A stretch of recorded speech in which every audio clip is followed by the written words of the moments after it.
Cara, isso não é vida! Essa é a única vida que existe. Agora vem, a Tocolândia nos espera. Mordecai é, sem sombra de dúvidas, um dos melhores personagens e mais queridos da Cartoon Network. Isso é fato. Mas você já parou pra pensar se você fosse o Mordecai? Cara, e já vou te avisando, sua vida não seria nada fácil. Isso pode soar meio pesado que eu vou falar aqui agora, mas a sua vida seria uma completa escravidão. Porque imagina só, você entra num relacionamento, cria planos, se apega à pessoa e de repente tudo acaba. Isso é um baque. É óbvio que ninguém vai gostar de passar por isso, até eu não ia gostar. Mas a questão não é o término, a questão é o que você faz depois que tudo acaba. E é justamente isso que acontece com o Mordecai no episódio Tocolândia da 7ª temporada. Depois que o relacionamento dele com a CJ chega ao fim, ele tenta aliviar aquela dor, da mesma forma que eu, você, muita gente aí tenta aliviar as próprias perdas. E aí que esse episódio fica muito interessante, porque por mais maluco e viajado que apenas um show seja, às vezes ele quer passar algo mais profundo, só que de forma mais contraída, de forma mais maluca. E esse episódio não seria diferente, porque no fundo a história não é sobre relacionamento, é sobre aprender a lidar com a perda. E não é fácil. E cara, se o Mordecai tivesse parado por um momento para refletir tudo o que ele já passou, talvez nada disso tivesse acontecido com ele nesse episódio, porque o que ele passa vai muito além de um termo. É meio pesado. Carrega uma filosofia muito profunda, uma filosofia que, se a gente aplicar na nossa vida, pode nos tornar pessoas muito mais livres, livre da necessidade de preencher um vazio a qualquer custo, livre da necessidade de depender de alguém para continuar, para seguir em frente.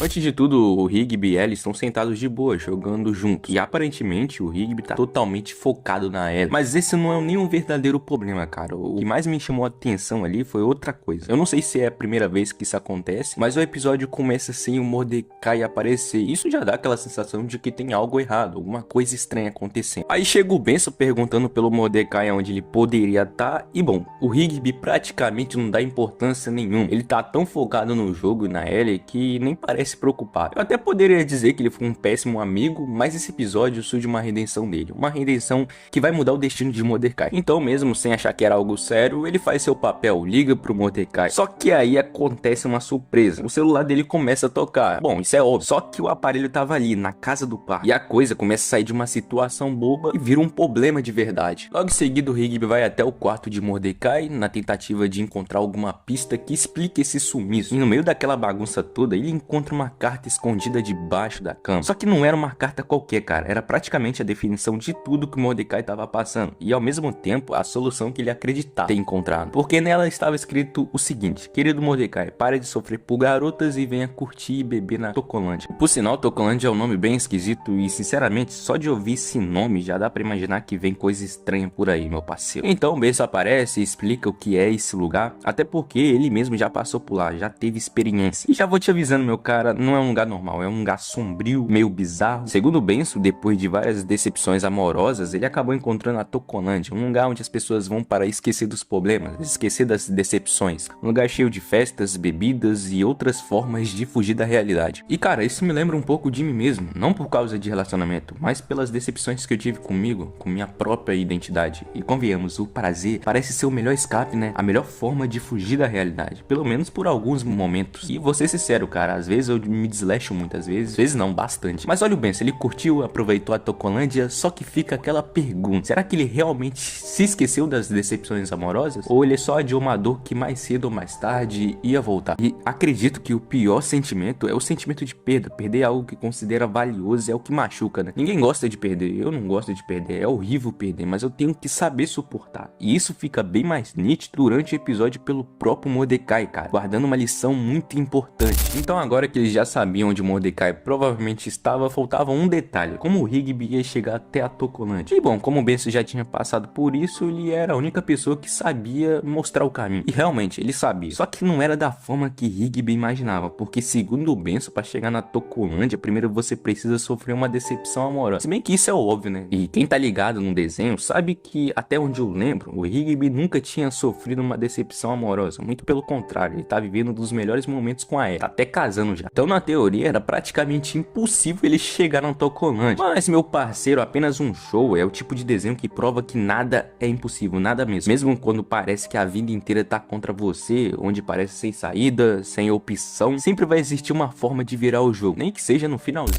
E o Higby consegue fazer isso, por mais que ele e a Ellie estivessem vivendo um dos melhores momentos do relacionamento dele, o pessoal dá um jeito de burlar isso, e sinceramente da forma mais simples possível. A Ellie simplesmente finge dar um fora no Higby, e do nada aparece um maluco ali no telhado, e aí oferece o convite para ir pra Tocolândia. Olha as ideias, meu parceiro, parece que os caras ali só ficam esperando alguém sofrer uma decepção com mulher, só pra recrutar mais um pro bando. Então ao chegar na Tocolândia já dá pra perceber que aquele lugar tem alguma coisa estranha, porque a aparência desses caras ali parece de alguém que já desistiu, já não quer seguir em frente mais, como se tivesse parado no tempo, presos na própria dor. E quem diria que uma única perda poderia levar alguém num lugar como esse, onde muitas vezes parece que nem existe mais saída. E bom, como Mordecai estava lá, é bem provável que ele também já não era o mesmo. E o Higby encontra ele, todo frustrado, perdido, de alguém sem esperança, com barba na cara, provavelmente também bem fedido. Cara, aqui nesse ponto, se a gente olhar a história pro outro lado, pro lado mais adulto, a história fica muito pesada, cara. Porque na minha visão, Mordecai é alguém frustrado, que não soube lidar com a perda. Alguém que acabou colocando a própria felicidade nas outras pessoas. E isso se encaixa muito com a ideia do filósofo Epiteto, porque na maioria das vezes a gente fica frustrados, tristes, por coisas que não estão no nosso controle. Vamos supor que você manda mensagem para uma menina que você gosta. Ok, até aí tudo certo. Só que o problema é se ela não responder, ou demorar para responder. Como você vai reagir a tudo isso? A resposta dela depende de você? Lógico que não. Então por que entregar sua paz para uma coisa que nunca esteve no seu controle de fato? A maioria das pessoas, cara, vive em função dos resultados, como se o resultado fosse definir o valor delas. O valor está nas suas ações, naquilo que está no seu controle, porque o resultado nem sempre depende só de você. Então, o que não está no seu controle, não tenta gastar tanta energia com isso. Por mais difícil que seja, foque nos seus princípios, nas suas atitudes, porque é isso que no final das contas realmente depende de você, cara.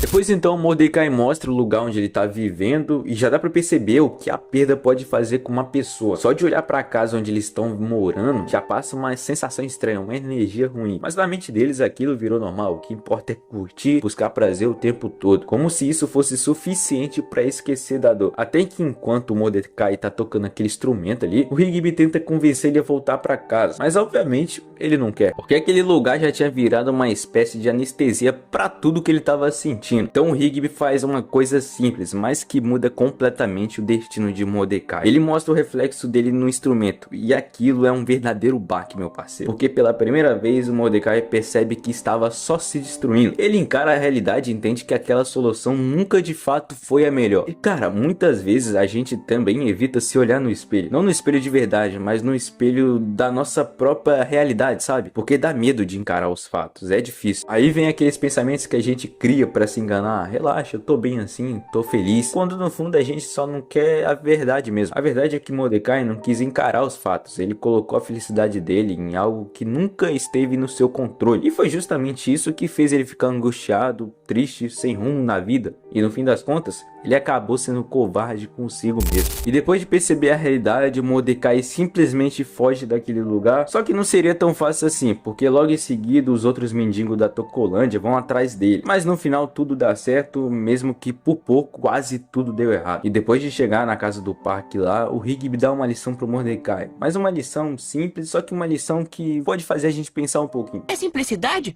Para um pouco de namorar, cara. Deixa as garotas de lado e pensa no que é melhor pro Mordecai. Tem razão. Cara, já dizia o filósofo Epiteto, o quão difícil é focar naquilo que depende de nós mesmos. Mesmo que a gente saiba que não se deve preocupar tanto que os outros vão pensar ou fazer. Na prática, isso não é tão simples, meu parceiro. Mas para isso precisamos estabelecer princípios fortes que nos faça guiar, que nos faça mover, para conseguir caminhar sem depender de alguém para ser feliz. Olha o Mordecai, ele ficou frustrado, triste, amargurado pelo término lá com a CJ. E obviamente não é fácil suportar uma perda. Eu também ia ficar triste, mas no final das contas ia conseguir suportar. Mas olha aqui o lado interessante, se ele parasse e refletisse que nada desse mundo pertence a ele, talvez ele conseguisse suportar essa perda com mais facilidade. E agora aqui nesse vídeo eu quero te perguntar, meu parceiro, as suas preocupações são por coisas que estão no seu controle ou que estão além do seu controle? Se essa mensagem fez sentido pra você, eu vou estar deixando um livro aqui, cara, um livro que mudou muito a minha vida mesmo, que é o Manual de Epiteto. Cara, esse livro aqui é sensacional. Além de ser um livro fácil de ler, é um livro que você aprende rápido, é um livro que você não precisa ficar lendo tanto. E eu até diria que é um livro gostoso de ler, mano. Sério mesmo, não tô brincando não. Eu era o cara igual o Mordecai, dependia de pessoas, dependia de materiais e principalmente de resultados. Todos nós ficamos ansiosos pelos resultados, né? Mas depois que eu li esse livro, mudou muito a minha vida. Vivi mais em paz comigo mesmo. E além disso, é um livro muito barato, cara. Então, eu recomendo você estar comprando. Vou estar deixando um link. Caso você queira comprar, compre e você não vai se arrepender. Isso eu garanto pra você, meu parceiro. Mas é isso, até o próximo episódio.